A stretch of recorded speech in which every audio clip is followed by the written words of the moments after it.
Euh, This meeting is being recorded. donc je suis Christophe Oujad, j'habite enfin je plus dans l'agglomération lilloise, j'habite dans le Nord-Pas-de-Calais. Je suis officiellement retraité, c'est-à-dire que j'ai plus à gagner ma vie, mais je suis encore animateur de réseau d'affaires à travers la création et l'animation d'un groupe d'entreprise, d'un groupe d'affaires, je sais pas comment vous appelez ça, Qui sous la s'appelle? bannière de Odyssée. Je sais pas si vous avez déjà entendu parler du groupe Odyssée, c'est purement régional. D'accord. C'est l'équivalent d'un BNI, mais dans une version très bienveillante et avec un petit peu de méthode, mais beaucoup de bienveillance et beaucoup de partage. Et je suis a priori décidé comment dire, à tenter de promouvoir les idées et les rebondisseurs français et les idées et les valeurs qu'ils véhiculent dans les Hauts-de-France. Très bien. Voilà. C'est une bonne idée. Il y a qui a, a priori. Et vous, Ok. tous les deux? Alors, qui veut commencer? Peut-être Olivier, est-ce que tu veux te présenter en deux mots? Oui, oui, bien sûr. Donc, Olivier Carr, donc moi je suis un entrepreneur basé du côté de La Rochelle, sur plusieurs activités, des activités de conseil RH et de gestion de centre d'affaires. Et j'ai rejoint les rebondisseurs il y a quelques mois maintenant, et je rejoins l'équipe pour aider à structurer un peu le fonctionnement de l'association et permettre son développement, voilà, en quelques mots. Eh ben, je viendrai t'embêter de temps en temps, alors. Avec grand plaisir. Sûrement. Anne, je crois qu'elle est là seulement en tant qu'auditrice, hein, mais qu'elle ne participe pas, si je me souviens bien. Je n'ai pas Oui. d'informations. Ouais, je pense que Elle a c'est mis ça. la main. Mhm. Alors, Fabrice, si tu veux bien, c'est pas par impolitesse, mais je vais peut-être enchaîner comme ça. Après, ça me permet de t'introduire. Vas-y, je t'en prie. Je t'en Voilà, prie. commencer, merci. Avec Donc moi, plaisir. Anne Adam, je suis rebondisseuse depuis les débuts, hein, ça fait bien 4 ans maintenant, depuis les débuts de l'association. Donc je suis entrepreneur, j'ai un organisme de formation qui forme les personnes à la création d'entreprises. Et je suis donc pour le moment voilà, animatrice de tout ce qui est Auvergne Région Rhône-Alpes. Voilà. Et donc aujourd'hui, j'ai le plaisir d'animer ce webinaire avec Fabrice. On a une nouvelle personne, donc Fabrice Develay, qui va nous Bonjour. parler de la trésorerie. Donc je te laisse peut-être te présenter en deux mots, Fabrice, avant de commencer dans le vif du sujet. Oui, je m'appelle Fabrice Develay, j'ai 54 ans, 57, pardon, je me rajeunis, c'est bien. Euh, je suis un entrepreneur, j'ai eu plusieurs vies entrepreneuriales et aujourd'hui, j'ai rejoint les rebondisseurs il y a quelques années. J'en suis le porte-parole et un de mes domaines de prédilection est la gestion du poste client, la trésorerie et le recouvrement. Voilà. Donc tu vas savoir de quoi tu nous parles aujourd'hui. Un petit peu. Je fais ça depuis un certain nombre d'années. Bon, parfait. Est-ce qu'on laisse peut-être juste une minute la parole à Dominique Oui. qui nous a rejoint entre-temps pour se présenter, si vous êtes d'accord, Dominique? Tout à fait, Dominique. Je vous montre ma tronche, comme ça on se voit en live. Je suis chef d'entreprise depuis 25 ans environ. Je rebondis après la liquidation de mes deux précédentes sociétés. Je passe les détails, liés à des événements clients et fournisseurs. Vers la gestion financière, toujours dans le big data. J'étais dans le big data, je rebondis dans le big data, mais en gestion financière avec une entreprise anglaise qui s'appelle Virtual Finance Director, VFD Pro. Pour les curieux, je vous invite à aller sur le site web, que je lance en France sur cette fin d'année. Voilà, donc la gestion de trésorerie fait partie des sujets que je couvre et je serais ravi d'échanger en mode privé avec d'autres personnes présentes à ce webinaire. Voilà. Je pense que nos coordonnées seront circularisées. Super. Si tu as besoin d'informations, de questions, éventuellement de conseils, si je peux en donner. Voilà. Parfait. Merci beaucoup. Donc, Je vous propose donc qu'on fonctionne sur un format un petit peu d'entretien, d'interview avec Fabrice. Donc, je lui ai préparé un certain nombre de questions qui pourraient tous nous intéresser. Et puis après ce format un peu d'interview, vous aurez tout le loisir de poser vos questions si vous-même vous en avez d'autres. Alors Fabrice, pour commencer, est-ce que peut-être tu peux un peu nous indiquer pourquoi la trésorerie est vraiment un sujet crucial quand on parle de rebond? Pourquoi c'est intéressant d'en parler aujourd'hui finalement? Ce qu'il faut savoir, c'est qu'en France, il y a 56 milliards, à peu près, on va faire 60 milliards d'impayés passés en perte chaque année. Ça veut dire que avant Covid, c'était 300 000 emplois directement menacés par an. Et surtout, c'est la cause d'un dépôt de bilan sur 4, c'est un impayé subi. Voilà. Donc la trésorerie, comme à l'illustration de mes propos, c'est le nerf de la guerre.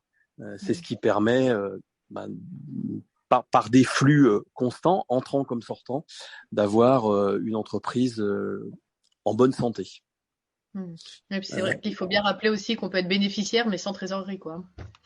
Ah, oui, tu peux, ouais, exactement.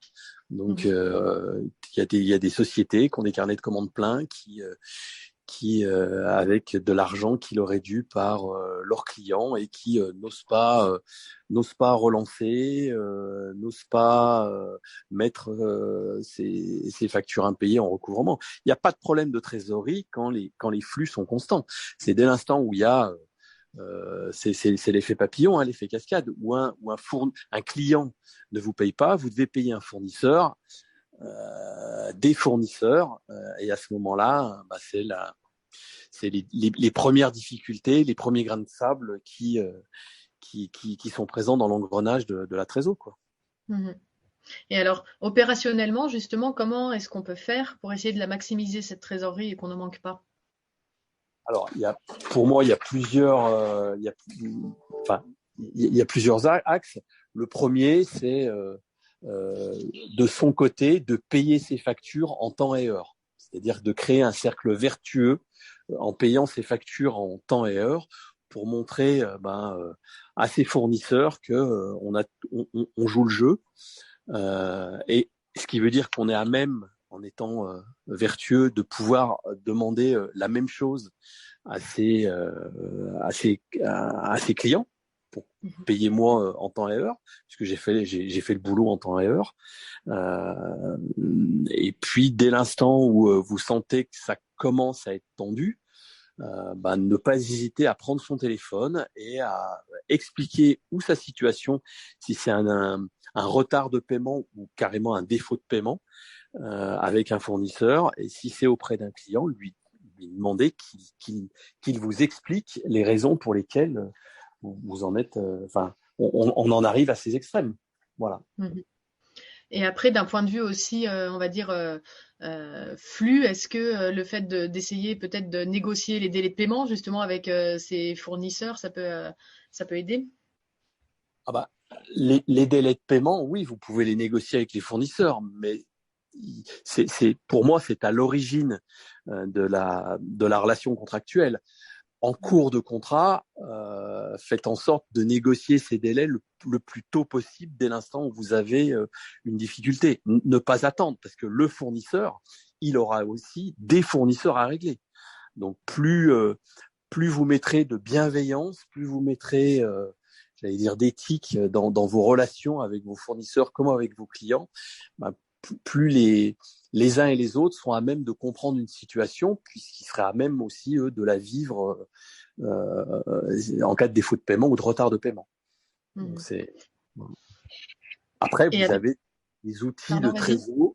Après, il y a des outils pour la trésor qui permet d'avoir un prévisionnel d'encaissement de ces recettes et de décaissement aussi de ces recettes. Il y a des outils comme Agicap qui sont très bien. Donc faire un suivi de la trésorerie, c'est aussi assez clé pour pouvoir se projeter un petit peu et puis faire des actions en amont. Exactement. C'est exactement ça. La trésor, c'est être à même de se projeter. Ok. C'est ça. Et si on a des clients qui nous payent pas, donc on a bien compris, en amont, on essaye évidemment d'avoir des délais fournisseurs que l'on peut tenir, de pas mettre des délais clients supérieurs à ceux des fournisseurs évidemment. Mais si on se retrouve donc dans le cas où un client ne nous paye pas, quels sont les moyens qu'on a à disposition pour recouvrer ses créances? Alors, pour recouvrer ces créances, il y a deux types de recouvrement. Il y a le recouvrement amiable que je privilégie toujours et le recouvrement judiciaire en cas d'échec du recouvrement amiable. Donc, le recouvrement amiable, c'est prendre son téléphone, c'est poser des questions, comprendre la situation. Et puis, il y a un certain nombre de logiciels qui existent sur la place. Je parlais d'Agicap, mais il y en a plein d'autres qui vont vous aider à, si la facture est due vendredi, par exemple, 5 jours avant, faire un rappel. Faire un rappel ou 2 jours avant, c'est vous qui allez maîtriser ces délais, indiquant à votre client, je vous rappelle, voilà, que cette facture arrive à échéance à telle date. Voilà. Donc, c'est des petites astuces comme ça pour alerter le client. Ceux qui payent régulièrement, ça vous allez en avoir la connaissance, c'est peut-être inutile de le faire, mais ceux qui ont des comportements de paiement brouillons, c'est important de leur rappeler qu'à l'échéance, les factures seront lues. Et après, le recouvrement judiciaire, ça va consister en quoi exactement? Il y a des étapes, je suppose, qui sont graduelles. Sur le recouvrement amiable, il y a le recouvrement que vous allez pouvoir faire vous, et puis après, le recouvrement que vous allez pouvoir confier à un tiers. Une société de recouvrement, un huissier de justice près de chez vous, voilà, qui eux, leur métier, leur spécialité, c'est de faire c'est vraiment de faire du recouvrement de créances. Attention à ce qu'il ne vous engage pas rapidement dans du recouvrement judiciaire, où là, les coûts sont élevés. Le recouvrement amiable, ça veut dire que s'il n'y a pas d'encaissement, vous ne payez pas d'honoraires. Donc, renseignez-vous en amont sur le montant des honoraires à devoir en cas d'encaissement des sommes qui vous sont dues. Ça, c'est important et vous devrez signer ce qu'on appelle un document juridique de contractualisation avec ou la société de recouvrement ou l'huissier de justice qui s'appelle un mandat de recouvrement. Voilà. Et Anne parle de la médiation. Elle dit est-ce qu'on peut pas faire de la médiation aussi? Alors, bien évidemment qu'on peut faire de la médiation. Il existe il y a des médiateurs, vous en trouverez, il y a des huissiers médiateurs, il y a des avocats médiateurs, et puis il y a, moi, ce pourquoi je suis très favorable, c'est le médiateur des entreprises, Pierre Pelouzet, qui sera à même, une fois que vous aurez pris contact avec lui, avec ses services, d'initier une procédure de médiation en région. Il y en a sur tout le territoire pour renouer le dialogue avec ou votre client ou votre fournisseur, pour faire en sorte de trouver l'issue la plus positive pour tout le monde, la plus bénéfique, la plus bienveillante pour tout le monde. C'est une procédure, le médiateur de la République, c'est une procédure qui est gratuite. Vous avez 2 médiateurs, il y a le médiateur du crédit, ou des problèmes avec les banques, et puis le médiateur des entreprises pour tout ce qui va concerner les difficultés de paiement, une commande pas conforme, voilà, toutes ces choses-là. Ok, merci. Je lis en même temps donc Dominique, oui, qui nous parle du business plan aussi pour gérer sa trésorerie. Donc c'est dans la même optique, je pense que ce qu'on disait tout à l'heure avec tout ce qui va être tableau de flux de trésorerie, prévision et pour essayer aussi de prévoir en amont. Et tout ce qui va être société d'affacturage, est-ce que peut-être tu peux nous en dire 2 mots? Est-ce que ça peut aider?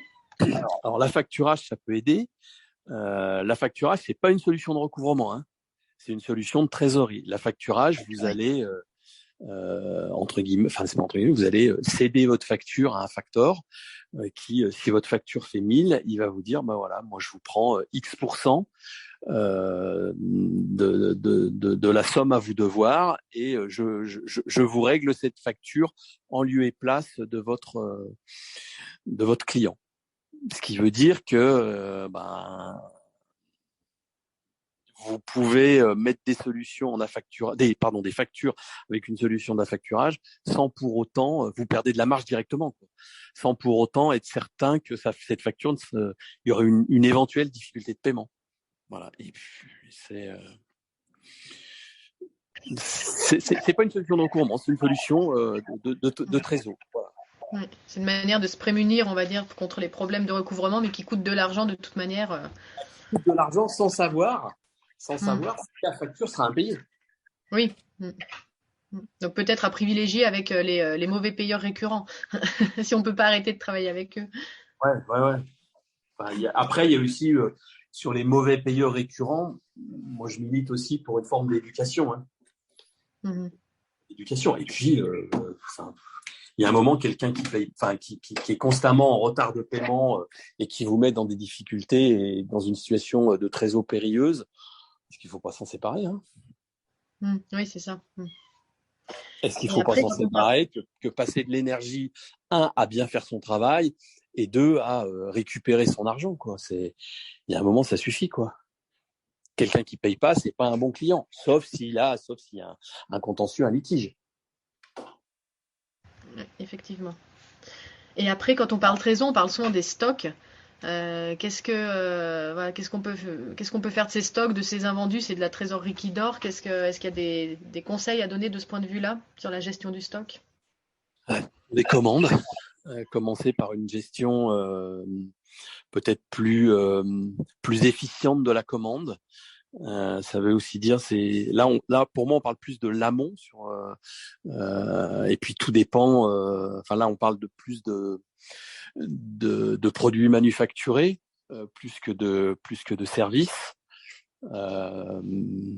Alors produits manufacturés, il y a une petite chose que je ne vous ai pas dite. Dès l'instant où vous faites du recouvrement, vous confiez vos factures à un professionnel du recouvrement, il pourra être à même d'éditer un certificat d'irrecouvrabilité s'il n'arrive pas à recouvrer. Ce sont les articles 271 et 272 du Code général des impôts. Et avec ce certificat d'irrecouvrabilité, vous pourrez demander à l'administration fiscale de vous restituer la TVA que vous avez payée. Bien évidemment, je parle des factures au débit, c'est-à-dire où à la livraison, on paye la TVA et pas les factures de service. Ok, merci. Donc si j'essaie de résumer un petit peu tous tes conseils, donc en amont, c'est bien voir, bien négocier ses délais et gérer ses commandes. Pardon. Et en amont, faut bien contractualiser, quoi. C'est-à-dire s'assurer qu'il y a un bon de commande, un bon de livraison, un devis accepté, validé.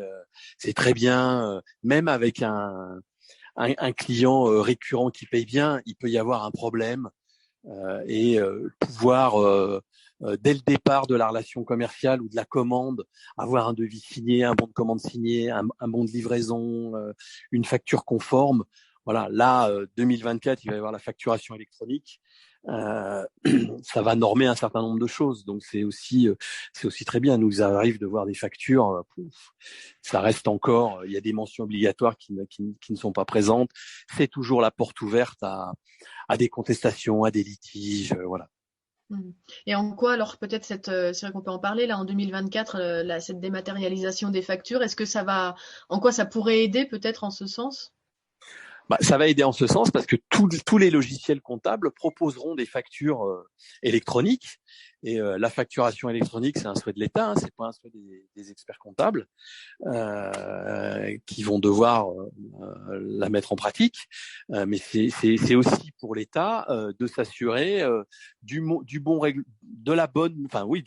de la TVA. C'est pour moi un des seuls intérêts de l'État de s'assurer que la TVA a bien été facturée, a bien été encaissée.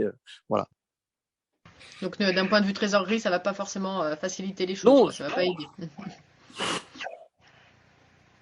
Oui, ça va pas aider. Ça va pas aider parce que dès l'instant où vous aurez, aujourd'hui vous recevez une facture, vous l'enregistrez comptablement. Vous pouvez oublier de l'enregistrer comptablement. Maintenant, ça sera plus. Ça va devenir très compliqué. Ça va devenir très compliqué. Est-ce que tu penses à autre chose peut-être à nous dire sur ce sujet-là, ou est-ce que Faut pas avoir peur de réclamer son argent, puisque c'est le fruit de son travail, c'est le travail de ses collaborateurs quand on en a. C'est du temps passé, c'est ce que je dis toujours, hein, une facture, c'est pas juste un montant en bas à droite, hein. Derrière, il y a plein de choses. Il y a plein de choses. Il y a le chef d'entreprise, il y a ses collaborateurs, il y a toute une série de facteurs humains qui sont beaucoup plus importants qu'un montant. Voilà. Donc, et surtout, il faut parler et demander des explications ou en fournir. Parce qu'on peut être un jour créancier et un jour débiteur. Oui, effectivement. Donc, si j'essaye de synthétiser un petit peu notre échange, donc en amont, bien contractualiser, essayer de bien gérer ses commandes de stock quand on fait du produit manufacturé, donc bien négocier ses délais. Quand on est en situation d'impayé, déjà aussi en amont, peut-être montrer l'exemple, comme tu le disais, hein, donc toi, bien payer ses factures en temps et en heure et jouer le jeu de notre côté. Et puis, quand il y a un problème, favoriser déjà. C'est d'autant plus facile de réclamer son argent quand vous payez en temps et heure. Oui, effectivement. Voilà, vous payez en temps et heure. Une facture qui est payable à 45 jours, quel est l'intérêt quand on a la trésor d'attendre 45 jours et quand sa trésor est saine? Voilà. De partir sur du donnant-donnant, une relation donnant-donnant. C'est gagnant-gagnant en l'occurrence. Oui, gagnant-gagnant, effectivement. Gagnant-gagnant. Donc de ne pas hésiter à favoriser le dialogue, donc soit à contacter nos fournisseurs si nous sommes dans l'incapacité de payer, pour expliquer les raisons et voilà, ne pas faire l'autruche. Exactement. Pas faire l'autruche. Et puis appeler au secours, demander de l'aide. Les rebondisseurs, c'est fait pour ça. Il y a des spécialistes dans tous les domaines. Donc demandez de l'aide. Demandez de l'aide. Parlez-en. Ne restez pas tout seul. Ne restez pas tout seul avec votre problème. Il y a toujours une solution. Et puis, quand c'est le client, ne pas hésiter à le contacter également, essayer de comprendre ce qui fait qu'il n'arrive pas à payer et puis rester dans un dialogue. Oui, mais vous trouverez des solutions de paiement avec votre client. Un moratoire, un échéancier, voilà, pour faire en sorte, mettez toutes les chances de votre côté. Dominique nous dit aussi, on peut demander des acomptes aussi, développer les abonnements, améliorer l'engagement client, relancer avant l'échéance. Donc ça, on en a parlé tout à l'heure. Les acomptes, ça fait partie des documents précontractuels. C'est-à-dire que dans votre devis, vous pouvez demander un acompte de X% à la commande, pendant la fabrication, voilà, et puis à la livraison, la totalité. On en revient à cette question de la contractualisation, de bien passer c'est essentiel. C'est essentiel. C'est essentiel. Et Anne nous demande s'il s'agit d'organismes publics. Alors, quand il s'agit d'organismes publics. Oui, c'est ça. Quand nos mauvais payeurs sont des organismes publics. Ou nous, peut-être. Brûler un cierge. Non, sincèrement, les organismes publics, c'est une tannée. Hein. Ils payent quand ils ont envie de payer. Hein. Et là, il n'y a pas forcément de solution. Relancer. Hein, mais et faire en sorte que votre facture à devoir soit au-dessus de la pile. Mais sinon, c'est une tannée. Hein. Et là, elle demande si le médiateur, dans ce cas-là, ne peut pas intervenir. Si le médiateur peut intervenir. Le médiateur, il va intervenir constamment. Hein. C'est le médiateur des entreprises. C'est quelqu'un qui est... ce service est à Paris, mais bien évidemment en région. Il est rattaché au ministère des Finances. Hein. Donc, tout lui remonte. Tout lui remonte. D'accord. Donc, effectivement, comme on disait, favoriser le recouvrement à l'amiable, mais et si on part sur du judiciaire, bien se renseigner sur les montants des honoraires pour pas partir non plus dans... Sur les honoraires, sur le type de procédure, Voilà, on va pas faire une procédure pour peut-être 500 euros d'impayé, ça va vous coûter très cher. Mhm. Oui, être sûr que l'action en vaille la chandelle, quoi. Mhm. Voilà, exact. Et puis au jour le jour, bien tenir ses outils de trésorerie, chercher à prévoir et puis à anticiper les éventuels les mois difficiles. Oui, ouais, c'est ça. Ok. Et Merci Fabrice. plus vous anticiperez, plus vous anticiperez, mieux ce sera. Merci Voilà. ouais, pour tous ces petits conseils, Fabrice. Enfin, pas ces petits, ces grands conseils. Je ne sais pas si quelqu'un veut intervenir. On peut peut-être allumer les micros et puis échanger un petit peu sur le sujet. Peut-être, est-ce qu'il y en a qui ont eu des expériences par rapport à ces problèmes de recouvrement, qui veulent partager un peu de leur expérience là-dessus? Ou qui ont des questions, qui ont des problèmes en ce moment? Je peux partager un peu une expérience puisque sur une de mes activités, j'ai un sujet de recouvrement sur des factures qui sont des petits montants. Et ça devient difficile à gérer puisque nous avons 250 clients avec des abonnements à 36 € par mois. Et donc, quand un client ne paye pas 1 mois, 2 mois, 3 mois, on a un système d'avance sur prestation de service qui est contractuel, qui nous permet d'avoir une forme de sécurité. Et en fait, sur des petits montants et dans la négociation client, c'est difficile le moment où on se dit je passe au contentieux parce qu'on a le client au téléphone qui nous explique qu'à un moment donné, il va bientôt payer, qu'il a une difficulté. Et à quel moment est-ce qu'on rompt la relation et jusqu'où on va dans le fait de maintenir la relation parce qu'on se dit c'est des petits montants. Bon. Nous, à l'échelle de l'entreprise, on fait globalement 380 000 € de chiffre d'affaires. Les impayés représentent 2 500 € par an, qui sont directement perdus, sur lesquels je n'ai même pas de procédure contentieuse, hormis d'envoyer un recommandé, puisqu'on a le coût de la procédure est supérieur à ce qu'on a récupéré. C'est ça. Donc, Fabrice, est-ce que tu as un conseil dans ce cas-là? Parce que quand le coût est justement supérieur au gain qu'on peut en retirer, qu'est-ce que tu conseilles? Sur le recouvrement amiable, ça voudrait dire qu'il y a un coût supérieur à plus de 100%. Il y a des plateformes qui existent de recouvrement pour des petites créances où vous allez pouvoir contractualiser pour leur confier votre portefeuille de ce qu'on appelle de petites créances impayées pour effectivement mettre un certain nombre de choses en œuvre pour les recouvrer. Voilà. Mais s'engager pour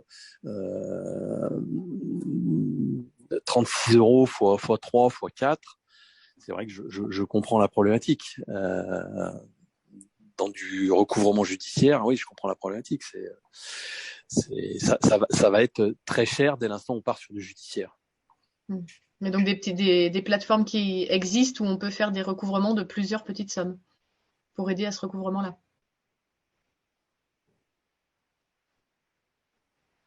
C'est ça, Fabrice? Pardon, excusez-moi, c'était mon micro qui s'était coupé. J'ai rien à vendre. Je suis fondateur d'une start-up qui s'appelle J-Collect, dans le recouvrement amiable, où on gère, il gère le recouvrement de petites factures, notamment sur de la mobilité urbaine, sur des abonnements, voilà. En tous les cas, il y a une chose certaine, c'est que si vous ne tentez pas de recouvrer des petites factures, vous ne les encaisserez pas. Voilà. Oui. Et là, le coût en général est proportionnel plutôt aux factures. Le coût est proportionnel aux factures. C'est un algorithme qui va le déterminer en fonction de l'ancienneté de la facture et du montant de la facture. Enfin, il y a un certain nombre de dizaines et de dizaines de paramètres qui va déterminer le coût, mais ça varie. Sur de la petite facture, on doit être aux alentours de entre 15 et 25%. D'accord. Voilà. Merci. Je crois qu'il y a Christophe qui a levé la main juste après. Et Dominique. Oui, en termes d'expérience, je vais pas épiloguer sur mon cursus de ces 40 dernières années, mais j'ai piloté un certain nombre de petites entreprises avec des clients plus ou moins gros, en fonction des critères et des produits ou services qui étaient vendus.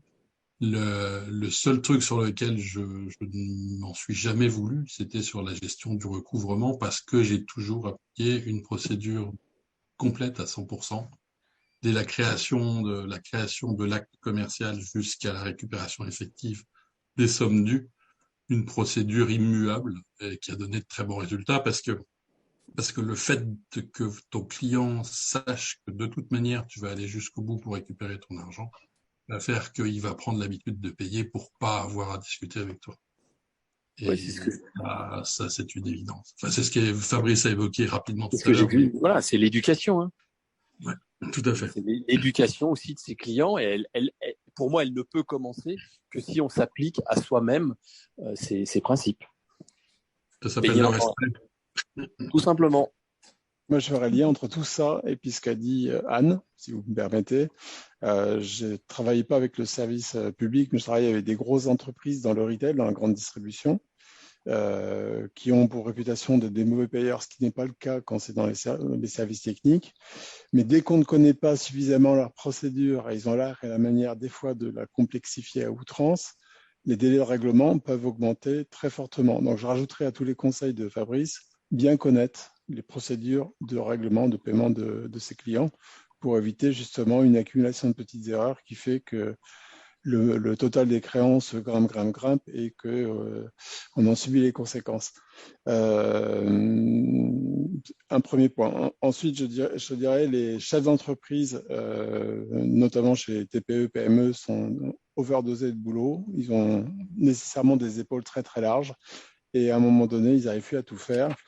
Ils essayent de déléguer certaines choses dans le recouvrement, mais c'est pas forcément quelque chose de facile à faire quand on n'a pas des procédures bien formalisées. Moi, mon conseil en tant que, ça fait j'ai 25 ans comme chef d'entreprise, j'ai également dirigé plusieurs sociétés de PME à grosse, petite à grosse PME, c'est décernaliser.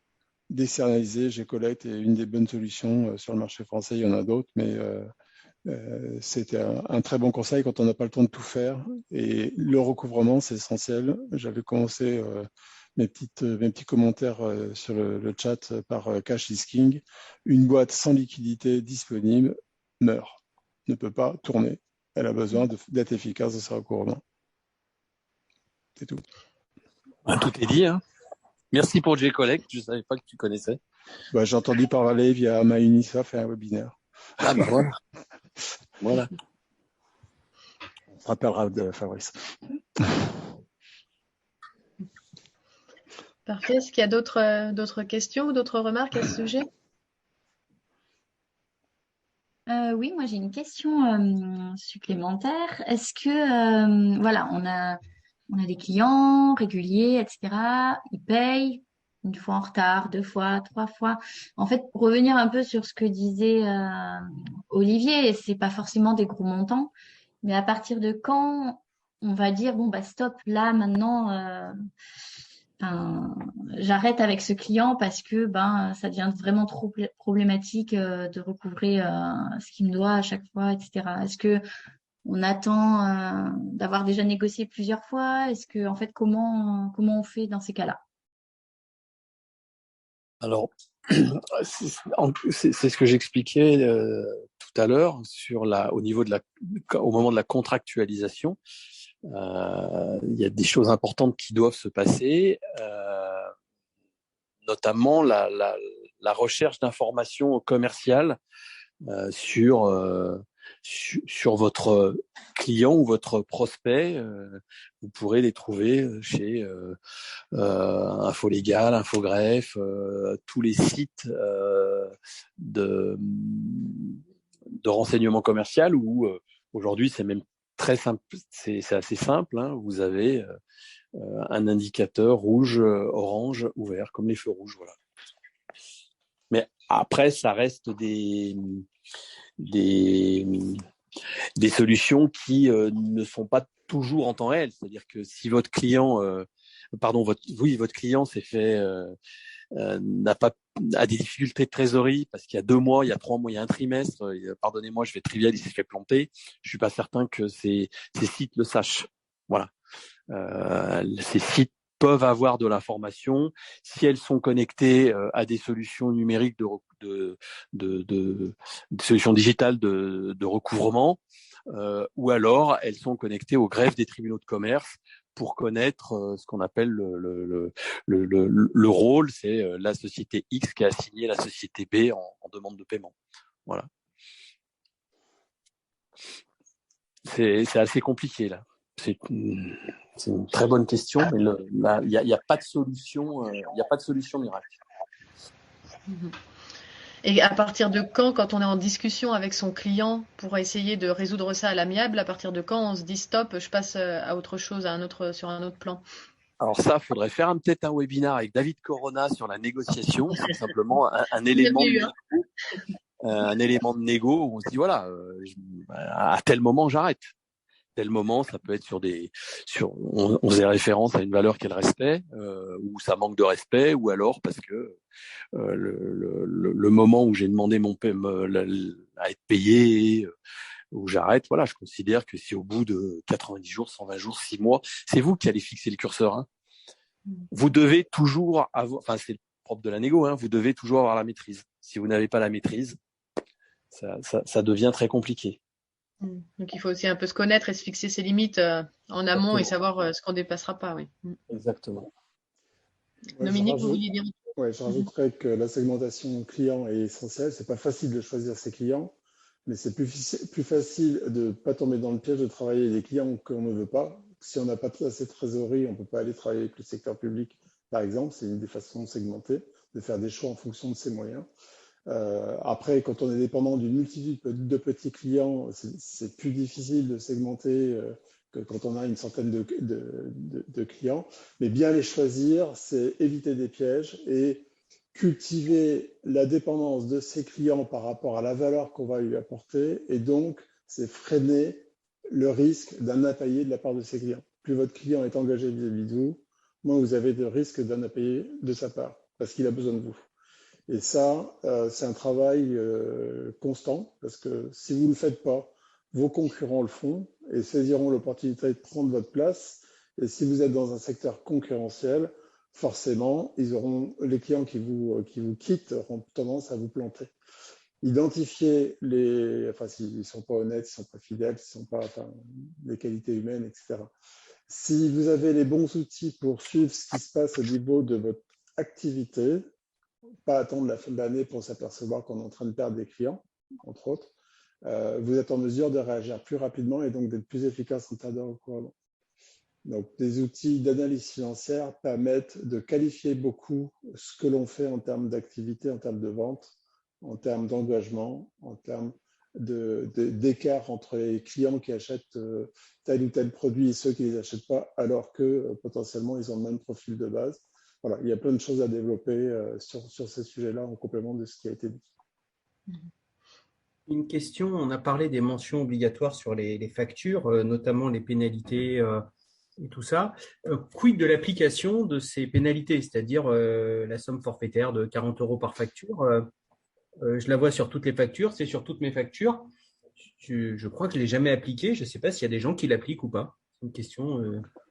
c'est une mention obligatoire. Je faisais référence à des mentions obligatoires dans les factures. C'est une mention obligatoire. Après, personne ne la paye. Il faut dire les choses telles qu'elles sont. Par contre, en matière de recouvrement, on la réclame. Au même titre que la clause pénale, au même titre que les intérêts. Ok.